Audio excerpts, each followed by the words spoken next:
Uma boa noite a todos, sejam bem-vindos, plateia presente, pessoal da internet. Com grande satisfação estamos de volta. Hoje, uma palestra muito especial, prestem atenção, se mantenham bem atentos, se voltem, para uma reflexão íntima de autoenquadramento. Nós que trilhamos dias difíceis na sociedade, carregados de marcas, de erros, de vícios, de uma série de incertezas. Hoje a palestra vai abordar uma explicação, um entendimento mais profundo, mais amplo dessas ocorrências todas, dessas dificuldades, a fim de que a gente consiga superá-las e crescer com elas. Mas antes de passar a palavra ao José, que vai expor o capítulo 10, Bem-aventurados os que são misericordiosos, eu vou deixar apenas um breve esclarecimento e recado, pedindo a ajuda de vocês. A gente procura levar um alcance maior dessas atividades que trazem um entendimento mais amplo da vida, mais profundo. Então se inscrevam no nosso canal, no YouTube ou no Facebook, digitem aí SEB-MVN, vocês vão poder se inscrever, e se isso trouxe um significado para vocês, trouxe respostas para vocês e lhes ajudou, compartilhe com outras pessoas. Pessoal também que vem aqui, convidem pessoas. Quem não pode vir, compartilhe. Vocês podem encontrar nas redes sociais do nosso trabalho. Lá vocês vão encontrar, inclusive, atividades de estudo do Livro dos Espíritos, do Livro dos Médiuns também. Aproveitem, é um conteúdo riquíssimo. Muitas vezes a gente busca o espiritismo, para um passe, atrás de uma psicografia, atrás de respostas mais imediatistas, mas a gente encontra algo muito maior, que é o entendimento da vida e o nosso papel dentro dela. Então, que essa noite de hoje seja riquíssima e a gente possa se alimentar no Evangelho de Jesus e que a gente consiga se erguer e triunfar das nossas dificuldades. Uma boa palestra a todos. Passo a palavra ao José.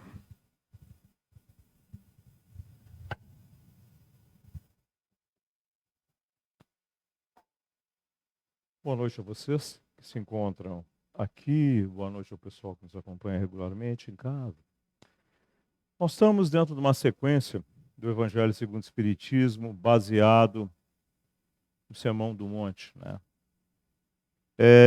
Mahatma Gandhi, quando comentou a respeito dele, disse que se todos os livros e todas as instruções que os homens já tinham tido e adquirido fossem perdidas, que se só restasse o sermão da montanha, o sermão do monte, tudo estaria incluído dentro dele. Lembrando que Mahatma Gandhi não era cristão.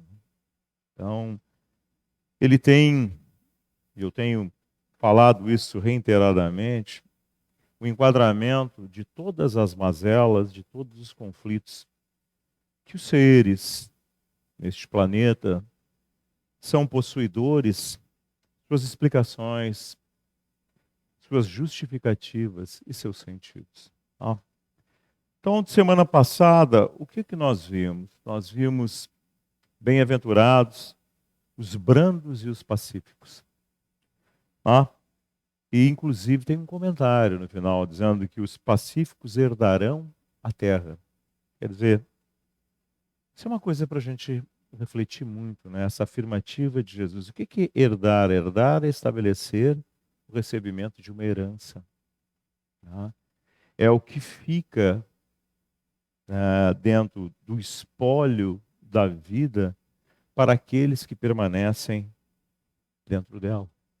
Então Jesus afirmava que o espólio do planeta dentro do templo iria ficar para aqueles que nele desenvolvessem a paz dentro da estrutura do próprio planeta. Isso é uma afirmação categórica de Jesus.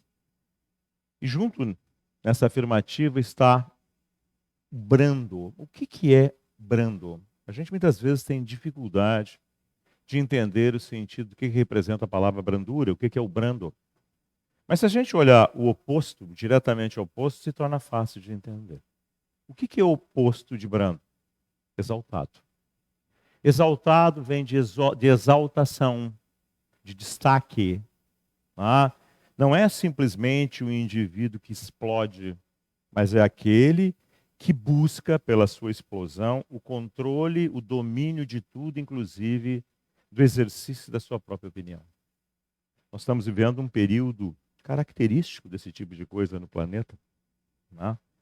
E justamente quando a gente estuda a doutrina espírita, a gente aprende pela racionalidade da sua explicação montada em cima da evolução dentro do tempo, que nós somos seres oriundos de uma criação divina com características de desenvolvimento. Nós partimos de um princípio inteligente que se elabora dentro do tempo e que vai agrupando situações, num primeiro momento bastante longo, de forma inconsciente. Essas estruturas vêm de fora para dentro, a providência divina, a vida, a manifestação de Deus, provém essas experiências de aglutinação de patrimônios por processos de repetição mecânico, no qual esse princípio inteligente guarda, sem racionalidade, essas estruturas que vão sendo incorporadas e vão sendo estabelecidas um patrimônio dentro dele.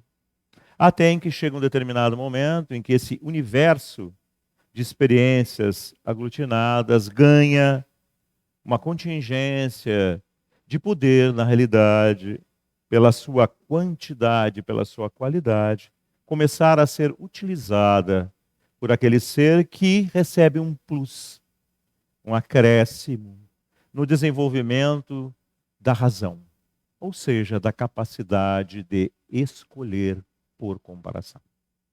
Para isso acontecer, eu tenho repetido, mas é necessário, para ficar bem demarcado e bem entendido, que é necessário o desenvolvimento de uma memória não de curto prazo, mas de longo prazo, que permite que a gente guarde essas informações estabelecidas nesses processos de vínculo com a matéria, nesses ciclos de morrer e nascer, a fim de que eles permaneçam à nossa disposição, nem sempre no consciente, mas sempre presentes no inconsciente, fazendo com que, desta maneira, nós desenvolvamos o livre arbítrio, a livre escolha, e o aprendizado por experiência, no qual a gente realiza e aprende com ela.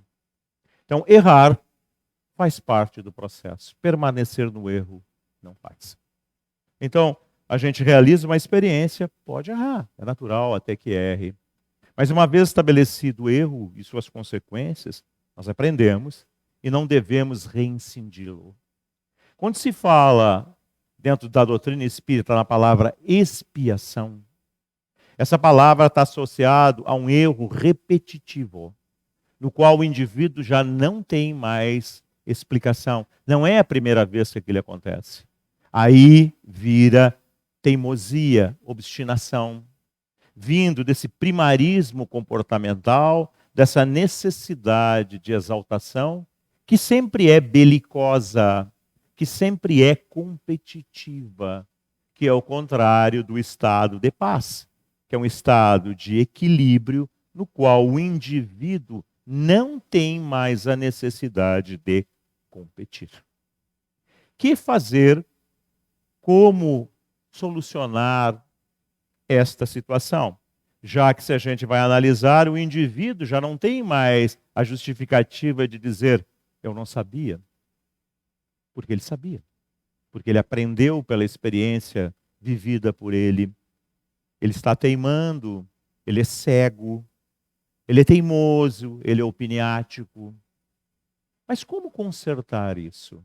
Se a gente olhar num primeiro momento, a gente diz, não tem justificativa, não merece, porque afinal de contas tem a capacidade de compreender. E aí nós caímos num grande problema. O que fazer? Como resolver essa questão? Como a providência divina, a vida, estabelece soluções para isso? E a gente aprende que a estrutura do processo das múltiplas vidas, ele tem uma série de condicionamentos, como esquecimento do passado, esquecimento consciencial direto, mas não inconsciente, no qual o indivíduo guarda as suas características e que vão aflorescer na formação dessa nova personalidade como impulsos e tendências. Então, isso é estruturado de maneira em que ele tem um novo enquadramento e tem uma nova oportunidade para, na realidade, se libertar desses equívocos que ele é portador. E na maioria das vezes, não é por mérito próprio, mas é por necessidade profunda perante a sua ignorância em relação ao seu comportamento dentro da vida. A palavra que explica e que determina tudo isso é o título do capítulo de hoje. Misericórdia. Misericórdia é dar para alguém alguma coisa que ele aparentemente não merece, mas que ele necessita. Sem aquilo, ele não vai sair desse círculo vicioso de conflitos, ou se sair, ele vai levar um período muito grande com altos conflitos. E como Deus é bom, Ele nos dá a oportunidade repetida, trazendo em nós os nossos próprios referenciais, os nossos próprios equívocos, mas também as nossas próprias necessidades.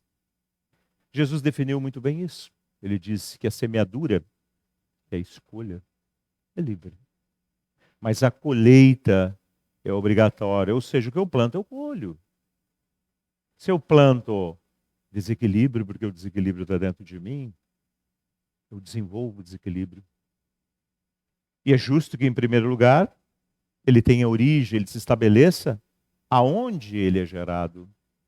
E isso se manifesta como uma forma de defesa do eu, de agressão, de destaque, justamente pelo primarismo do ser, que não consegue se libertar dessas injunções, porque no fundo ele não acredita nem confia em si mesmo. Ele precisa que os outros reiteradamente digam para ele aquela situação que ele espera determinar e conquistar. E ele tem enorme dificuldade de lidar quando isso não acontece, que é a adversidade, é a contrariedade, que gera os litígios, os conflitos entre os seres e o conflito do ser para consigo mesmo, gerando com isso todos os desequilíbrios que nós conhecemos, orgânicos, mentais, emocionais, que são tudo derivados exatamente dessas criações equivocadas dos seres dentro do tempo. Então, a misericórdia é um ato divino que nos dá a vida como elemento de retificação, mas deve nos ensinar a agir dessa maneira, a fim de que essas oportunidades se multipliquem.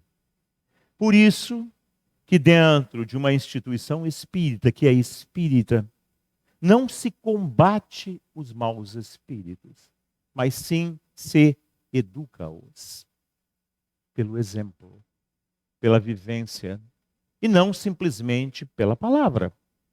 Porque se o ato de viver desmente a natureza da palavra, isso se torna, como bem definia Jesus, hipocrisia. Então, o capítulo chama atenção a respeito disso.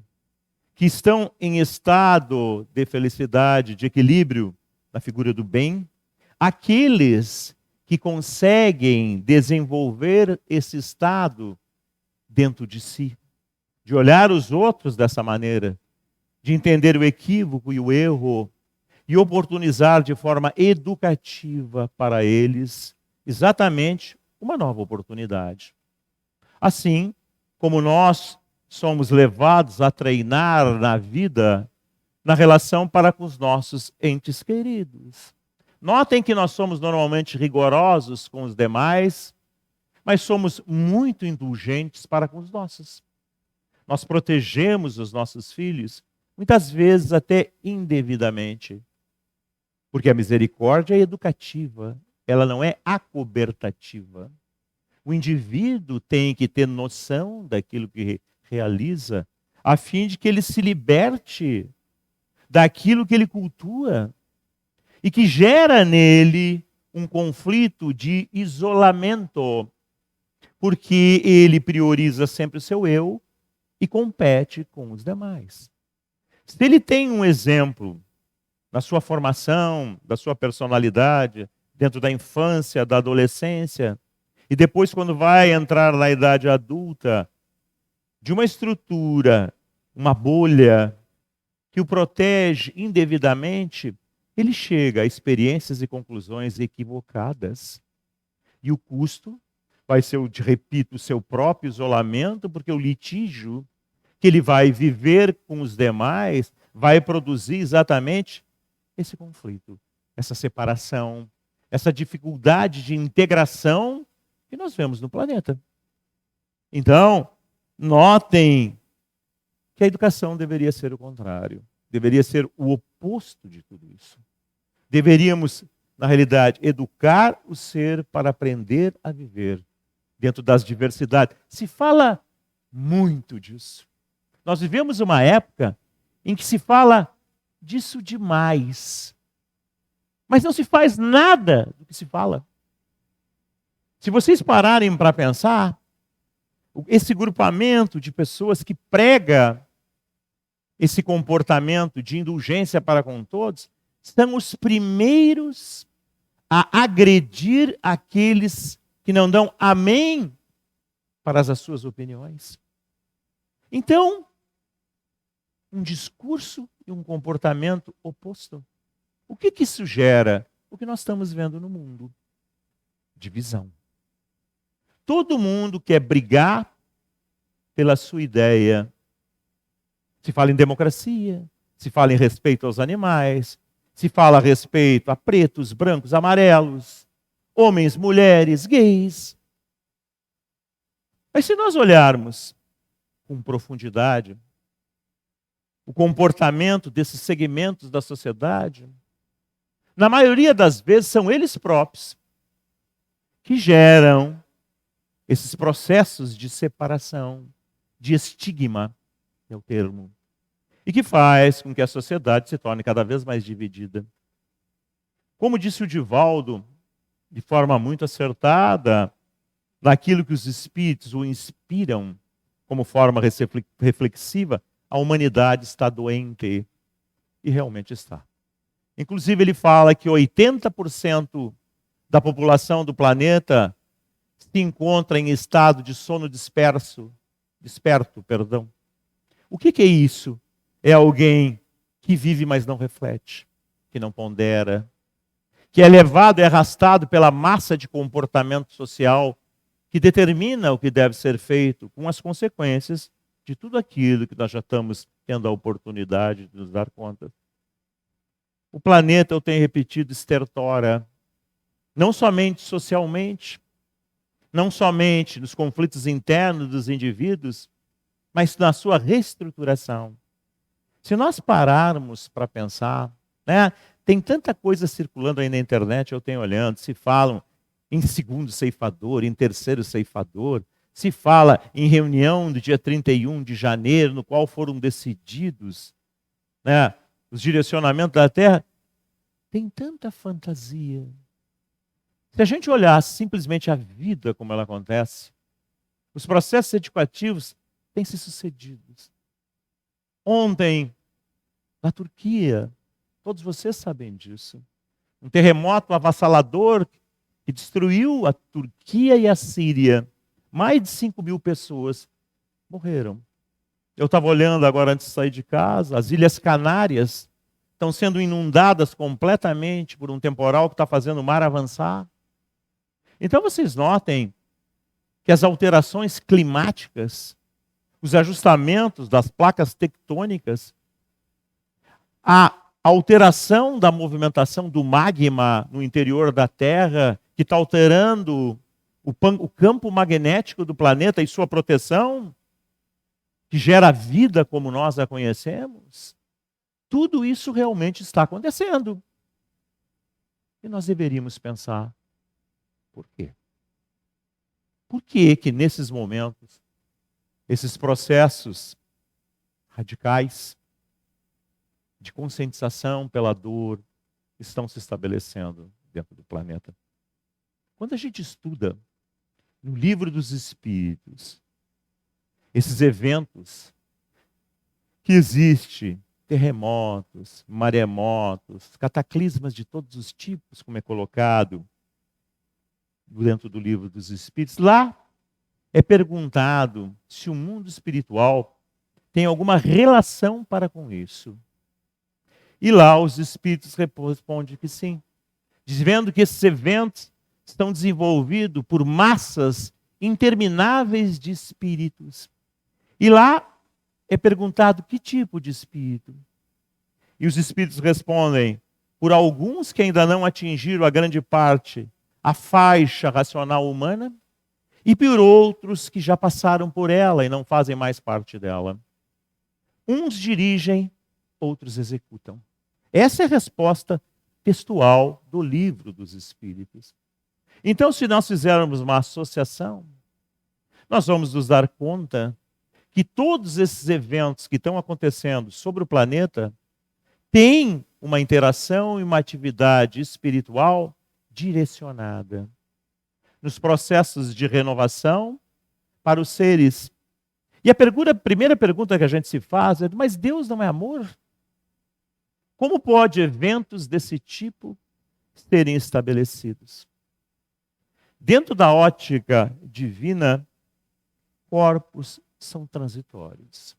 Nós nascemos e morremos tantas e quantas vezes necessário for. O que é importante é o perfil inteligente, o ser vivo, o espírito. O corpo é apenas um aparato de uso a fim de realizar experiências na forma para aprender. E é preferível, como disse muito bem Jesus, que nós percamos um braço, um olho, do que percamos o reino dos céus. Isso explica dentro da doutrina espírita as mazelas reencarnatórias, mas explica também as tragédias de todos os tipos, para que os seres, através da dor que desperte de uma dor maior, que é o seu próprio conflito interior. Eu pensava muito sobre isso hoje, né, no horror, olhando as imagens das criaturas esmagadas pelos prédios que desabaram. E eu pensei comigo mesmo, meu Deus, até quando necessitaremos desse tipo de coisa, a fim de que isso, tocando mais diretamente o nosso coração, nos faça nos voltar nessa direção. Esquecermos essas picuinhas de diferença disso ou daquilo, que são todas efêmeras e transitórias. São questões de experiências e de opiniões momentâneas dentro do tempo, que o próprio tempo, na renovação das vidas, tudo conserta e tudo transforma. Então, o capítulo de hoje é exatamente sobre isso. Só se a nossa relação de reflexão e de entendimento da vida e dos seres, tendo para com eles um outro tipo de relação, de estrutura interna, de abrandamento da própria personalidade, a fim de que, no silêncio do nosso eu, a gente aprenda a escutar os demais. A vida é feita dessa maneira. Para que eu não passe pelo item original, aonde está isso, né? Vocês sabem que isso vai estar sempre no capítulo 5 de Mateus, e os versículos é que vão mudando segundo o tipo de bem-aventurança. Então essa bem-aventurança está no versículo 7. Ela diz assim, ó, bem-aventurados os que são misericordiosos, porque obterão misericórdia. E a gente para pensar novamente, né? Como é que as coisas funcionam? A gente vem de uma tradição religiosa de castigo, de punição. E o que a gente aprende dentro da doutrina? E aprende de forma prática, na observação do mundo espiritual. Dos espíritos, como eles se comportam, como eles vivem, como eles são. A gente descobre que os seres é que criam seus próprios infernos. Que as projeções das coisas que estão fora no mundo espiritual são tudo produzidas pelas ações mentais, emocionais, que modelam o meio segundo a projeção do que aquilo que a psicologia muito bem definiu como sendo as nossas experiências aglutinadas dentro do tempo, muitas delas com equívocos, e que nós projetamos dentro dessas realizações. É por isso que nós temos tantas fobias, né, naturais que nos caracterizam e que os espíritos também são portadores. E é também nessas relações das práticas mediúnicas é que a gente aprende a desenvolver a relação, de fazê-los crescer, estendendo a mão, doando valores de vivência real, que fazem com que eles não tenham mais dúvida da validade desses conceitos. Como qualquer um de nós, como vocês que estão aqui, muitas vezes duvidam de tudo isso que é aqui colocado, eles também agem assim. E o que eles fazem? Eles acompanham, eles seguem. Eles vão ver se no dia a dia tudo isso que é aqui colocado corresponde a uma realidade ou é simplesmente uma conversa efêmera. E depois, em função dessa relação, se desenvolve dentro deles um abrandamento, se eles constatam que é uma realidade, ou uma raiva, ou um processo agressivo de indignação por causa que está sendo vendido para eles uma mentira. Então, se eles já estavam em conflito, se colocando mais um conflito, a estrutura toda pega fogo.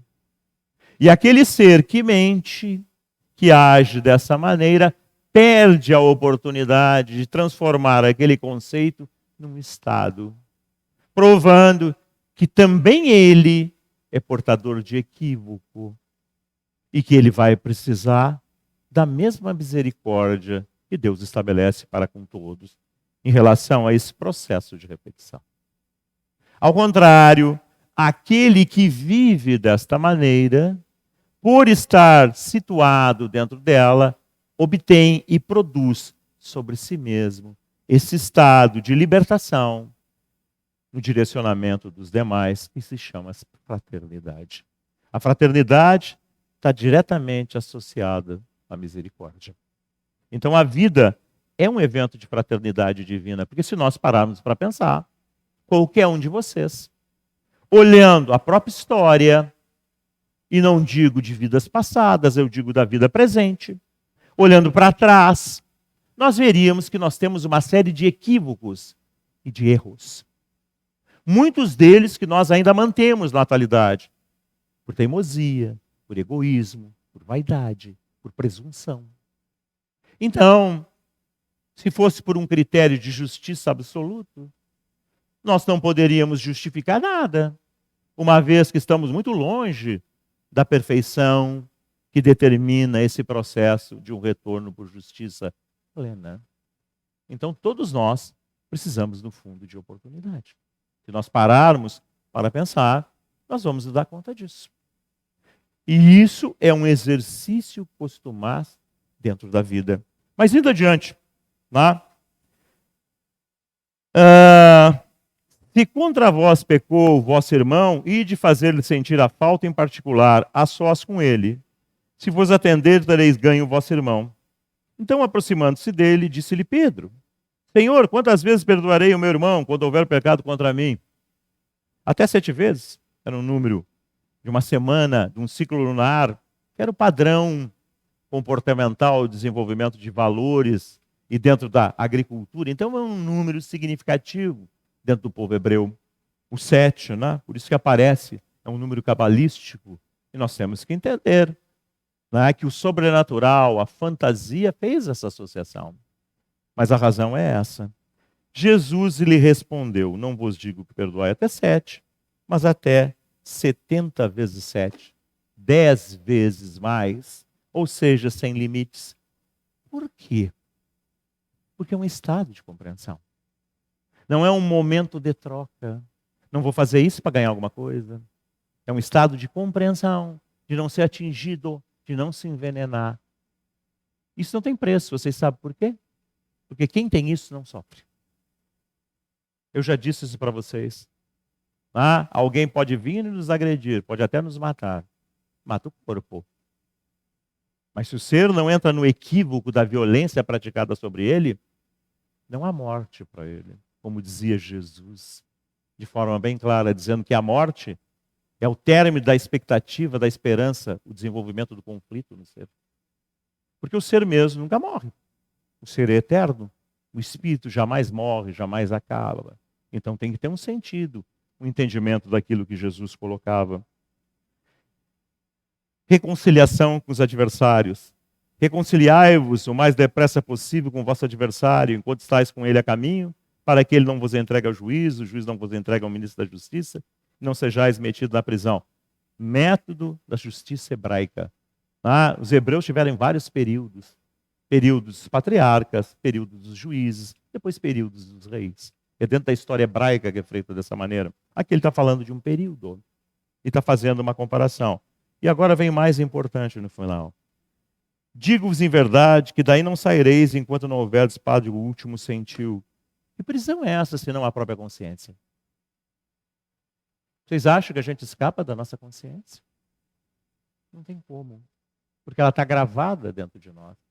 Está estabelecido nessa memória contínua, eterna. Eu falei para vocês que o ser desenvolve quando entra na faixa da razão. Então não tem como a gente fugir daquilo que está aglutinado, a experiência gravada dentro de nós. O que nós matamos, o que nós mutilamos, não tem como desfazer. Mas tem como ter uma outra relação de entendimento e de motivação com isso. Se vocês olharem a história de Paulo de Tarso, muito bem descrita pelo Chico, através do Emmanuel no livro Paulo e Estevão, o que a gente aprende lá? Paulo definia que tinha um espinho cravado na carne, que era a lembrança constante de todos os cristãos que ele perseguiu direta ou indiretamente. Os que foram mortos por lapidação, a pedradas, os que foram trucidados. Ele tinha isso tudo gravado na sua memória. Ele tinha raiva disso tudo. Por quê? Porque ele achava que ele estava correto. Quando ele toma contato com a Boa Nova e a entende, e a compreende profundamente, vocês notem que ele é agraciado por Jesus para executar uma função que até aquele momento tinha sido proibida, que era levar esse conhecimento dessa Boa Nova para fora dos limites do povo hebreu, ir aos gentios, que eram os estrangeiros. Então notem que ele tinha recursos em si para fazer isso. Ele só precisava redirecionar, reentender, e ele redireciona e reentende. E se torna um marco de transformação, um exemplo para todos nós. Alguém que na realidade viveu o erro e saiu dele. E saiu incólume dele. Tanto que ele se define no final dizendo, já não sou eu que vivo, mas é o Cristo que vive em mim. O que é isso? É uma figura. Já não existe mais aquele Paulo delinquente, que foi substituído pelos valores que o Cristo ensinou. Ele não debitava a si esses valores, por mais que eles estivessem desenvolvidos. Exatamente porque esses espinhos cravados na carne o faziam refletir profundamente sobre tudo isso. Então notem que quando ele fez isso aí, ele conseguiu aplacar as culpas dentro do seu interior. Ele conseguiu dar sentido para a sua existência. Ele conseguiu se abrandar, sair do estado de belicosidade e ser feliz. E gerar felicidade. Já que até hoje nós continuamos a falar sobre ele. Além dos evangelistas que falaram e descreveram a vida de Jesus, quem mais entendeu a Boa Nova foi Paulo de Tarso. E ele fez relato por cartas às comunidades que ele fundava, que são as famosas epístolas que vocês tanto ouviram falar, no qual ele fala de valores a serem desenvolvidos dentro da vida. Para terminar, o argueiro e a trave no olho. Jesus falando a respeito disso. Tá? Como é que vedes um argueiro no olho do vosso irmão? Argueiro é uma palhinha. É um pozinho, essa coisinha que vem no ventre, entra no nosso olho e começa a incomodar. e a gente vai lá e quer tirar e incomoda. Aquilo incomoda dentro do olho, né?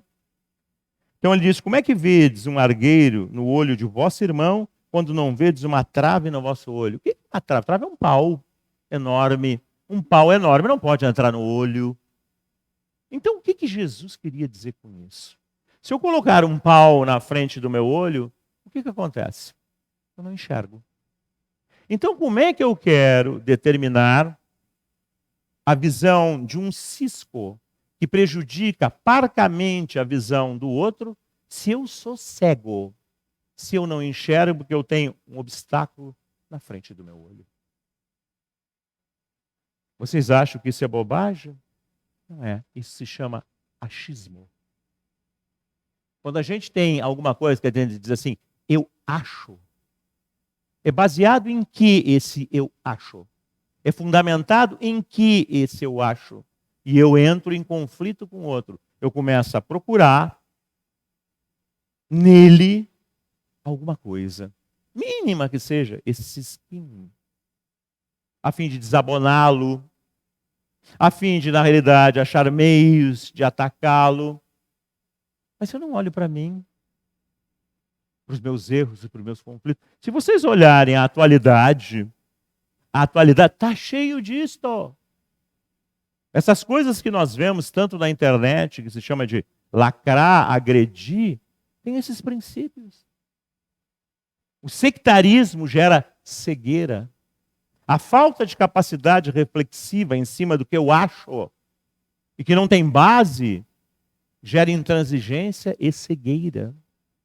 Então olhem o que Jesus fala a respeito disso. Ou como é que dizeis ao vosso irmão, deixa-me tirar um argueiro do teu olho, vós que tendes no vosso uma trave. Eu vou lá querer consertar um pequeno erro do outro, se eu tenho erros enormes dentro de mim, mas o meu ego diz que não. Eu não sou bom juiz, nem bom crítico em relação a mim mesmo. E eu me digo racional. Mas muito bem definido, eu sou passional. Eu sou portador de passionalidade, que vem de paixão. E a paixão é um elemento que não tem razão. É fugaz, dura pouco. E dura pouco porque é efêmera, porque não tem base. Isso é uma lição dentro do tempo. Não é uma invenção. Então isso tudo é real. E olhem a palavra por ele colocado. Hipócritas. O que é hipócrita? É um sujeito que faz uma aparência de justo, de bom, mas que no fundo não é. Então ele está se aproximando do outro, quer dar orientações, quer fazer isso, mas é tudo mentira. Quando pressionado, ele explode e mostra a sua verdadeira realidade. E aí vocês vão entender por que nós estamos tanto litígios dentro do planeta. O nível evolutivo é baixo. É baixo mesmo. Tirai primeiro a trave do vosso olho, e depois então vede, porque enxergareis, tirando seus próprios equívocos, como podereis tirar o argueiro no olho do vosso irmão. Ou seja, ninguém pode dar o que não tem. Isso a gente aprende dentro da doutrina espírita. Por isso que é uma doutrina de libertação. Não é uma doutrina de formato, não é uma doutrina de frequência, não é uma doutrina que simplesmente por eu estar enganjado dentro dela, eu vou me salvar. Porque não funciona assim. O que mais a gente aprende, a gente vê, é que é uma doutrina de libertação de valores e não de formatos. Não adianta eu trocar de voz, botar uma roupa branca. Não adianta eu vir trabalhar. Posso passar 40 anos trabalhando dentro de um centro espírita. Se eu não incorporar, introjetar, estabelecer de forma definitiva, sem nenhum motivo de troca, esses valores dentro de mim, eles não são verdadeiros, eles não existem, eles não fazem eu avançar dentro do processo de evolução. Eu não os tenho. Eu sou, como diz Jesus, uma hipocrisia, uma mentira. Então vocês diziam, mas como? Mas o espiritismo é assim mesmo. Não tem corporativismo. Não tem passar a mão por cima. Não tem proteger indevidamente. Porque, afinal de contas, que critério de justiça é esse depois de um trabalho mediúnico? Em que vai chegar um espírito e vai dizer: proteges os teus e queres me acusar ou me ensinar o quê? De que maneira? Com que critério? Com que verdade? Qual o valor disso tudo? Então, alguém para dar ao braço a torcer já é difícil, pelo seu ego, pelos seus preconceitos. Imagina se ele que busca justificativas para isso as encontra. O que acontece? Então aí vocês vão entender por que Jesus também disse: muitos os chamados. O termo é grande, muitos. É uma quantidade enorme que chega dentro da vida como formas de despertamento. Quantos respondem a ela? Se nós pararmos para pensar, como é que nós somos? Nós não estamos inseridos dentro desse contexto? Nós não temos necessidade de sermos amados, de termos destaque, de termos projeção, de ver o que a gente faz ser reconhecido. A gente não quer esse discurso de Jesus, os últimos serão os primeiros. A gente não quer nada disso. A gente acha bonito, mas não quer. Porque a gente não tem compreensão, nem vivência, nem determinação para esse tipo de coisa. Que tipo de terra vai ser herdada? Não foi disso que é os que têm paz? Os que são abrandados? Não são os exaltados, notórios. Esses não vão ficar no planeta. Por que vocês acham que esse processo de desencarne coletivo que eu falei para vocês, 5.000 morreram ontem, no mínimo, na Turquia? Quantos estão morrendo nas Ilhas Canárias? Há pouco tempo, 35 graus negativo no Japão. Seattle foi tapado por neve. Vocês viram tudo isso na TV? Vocês acham que isso tudo vai parar? Não vai.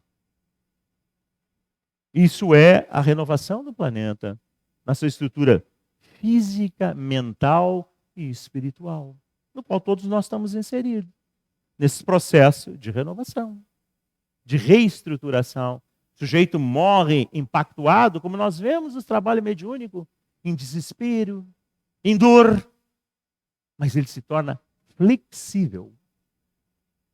O desespero faz com que ele abandone todas essas ilusões e essas prerrogativas e ele vem em busca de socorro pela dor.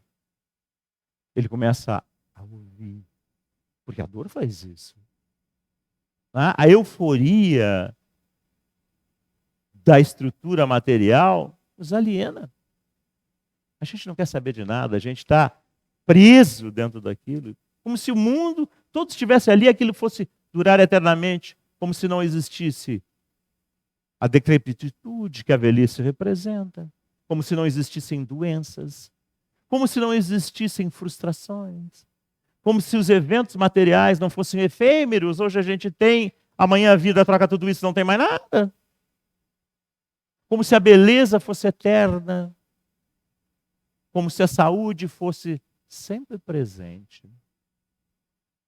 Mas se vocês olharem para o amigo, para o conhecido, para o parente, para a TV, o que vocês vê?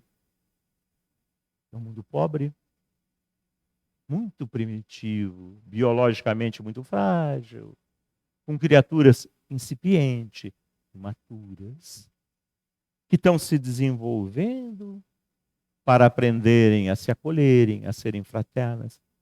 Vocês sabem que a Turquia e a Síria brigam, né? São fronteiras, mas brigam. Vocês sabem que Israel briga com todos eles. Se vocês ligarem os noticiários agora, Israel está mandando equipes de socorro para a Síria. Não tem nem embaixada na Síria, porque vivem em litígio. O mundo inteiro que está brigando entre Rússia e Ucrânia, um fornecendo uma arma para um lado, outro para o outro, abandonam essa belicosidade nesse momento e todo mundo se volta para lá. Então pensem que nós precisamos de eventos desse tipo para ponderar a nossa efemeridade dentro da existência. Hoje eu estou aqui, feliz. Chego em casa com planos. Vem um AVC, vem uma síncope. Nunca tínhamos visto pessoas com 30, 40 anos terem ataques cardíacos.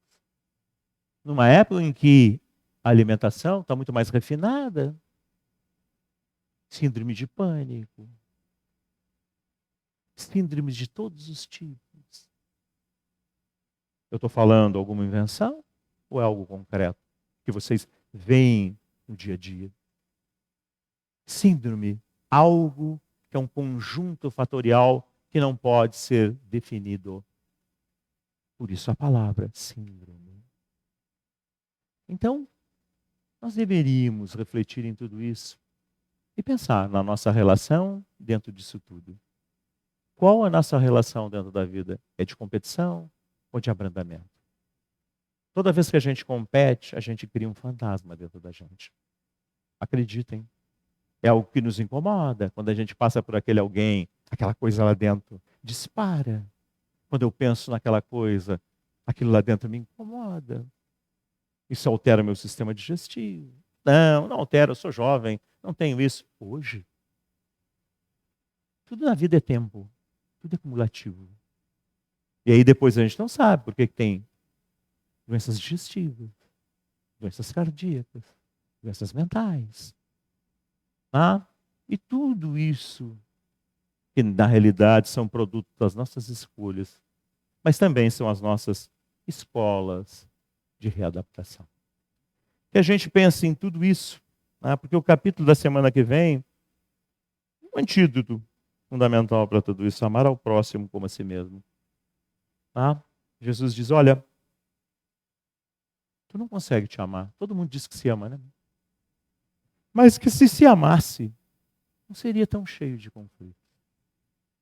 Não disputaria, não teria inveja, não teria ciúme. Não se isolaria. Muito pelo contrário.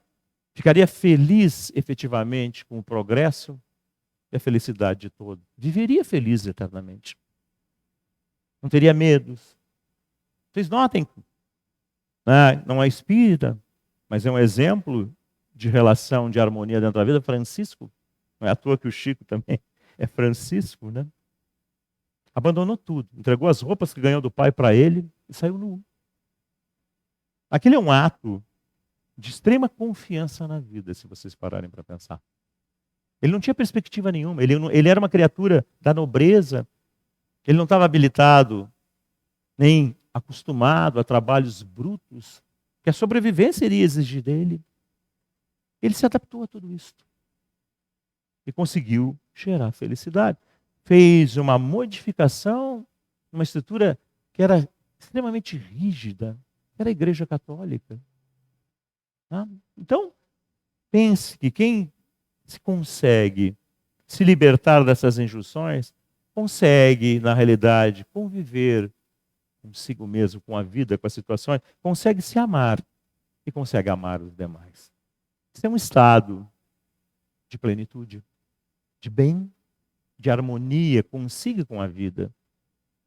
Nós deveríamos pensar nisso tudo, porque tudo isso vale a pena. Isso não é conversa fiada, a gente não precisa trocar de roupa, não precisa trocar de voz, não precisa trocar de amigo, não precisa precisar de nada. A gente, na realidade, vai compreender todos os seres com as limitações que eles são portadores. E vai conseguir harmonicamente conviver com todos eles e, mais do que isso, educá-los pelo exemplo.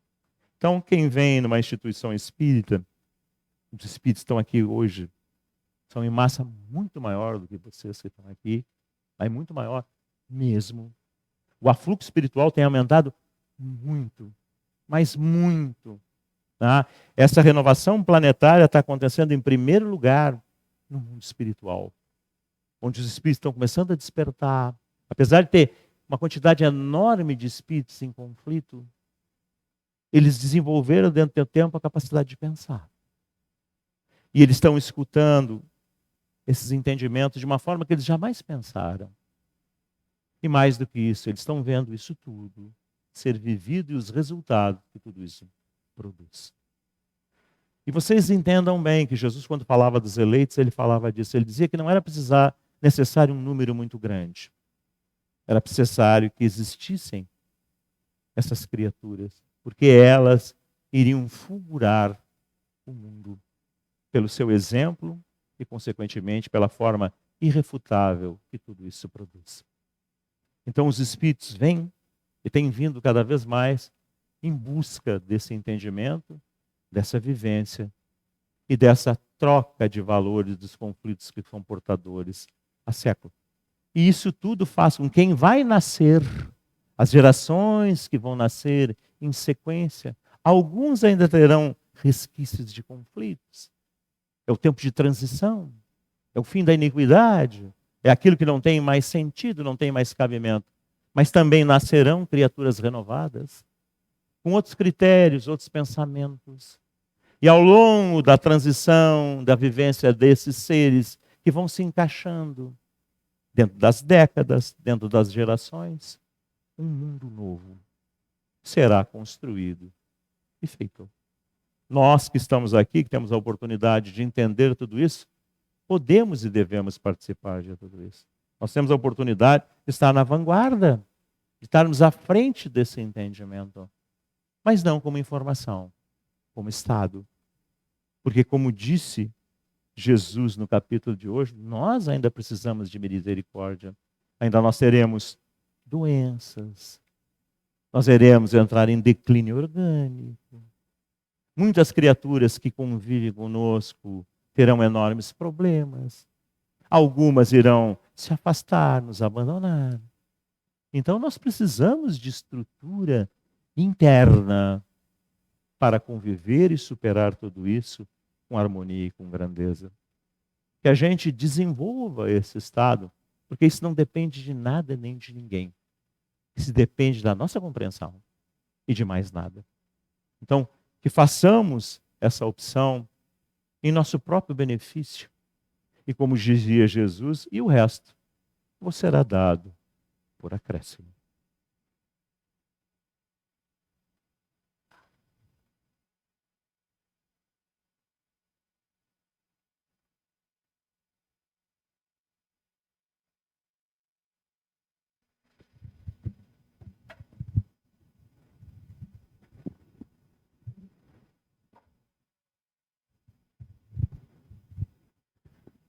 Então, nos resta agradecer essa rica oportunidade que tivemos.